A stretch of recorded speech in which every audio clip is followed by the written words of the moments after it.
Il-liġi tal-whistleblower ġiet deskritta bħala liġi rivoluzzjonarja li ser iġġib bidla fil-mentalità. Dan għaliex fejn qabel persuna kienet issiba diffiċli biex tikxef siksur tal-liġi, issa permezz ta' din il-liġi l-identità tagħha ser tkun protetta u f'każijiet serji ser tkun tista' wkoll tbiddel l-identità.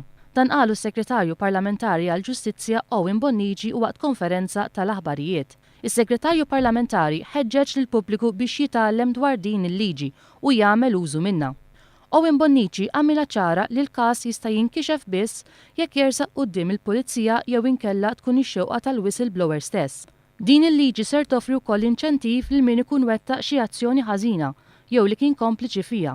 La jressaq ir-rapport quddiem l-awtoritajiet konċernati jista' jirċievi trattament aħjar fejn jitlu konsegwenzi penali. Il-ment jista' jitressaq f'unit intern li twaqqaf kull ministeru u li se jkun immexxi minn assistent direttur jew direttur. Whistleblower jista' wkoll irressaq il-każ tiegħu f'unit estern tal-whistleblower unit. Permezz tal-whistleblower unit, wieħed jista' jappella jekk iħoss li azzjoni li kellha tittieħed fuq rapport ma teħtieġ. Whistleblower officer ser ikun inkarigat milli jilqa' l-ilmenti. Bonnici għamilha ċar li min jagħmel rapport fals jittieħdu passi kontrih. Il-proċess biex tressaq il-ment huwa faċli ħafna.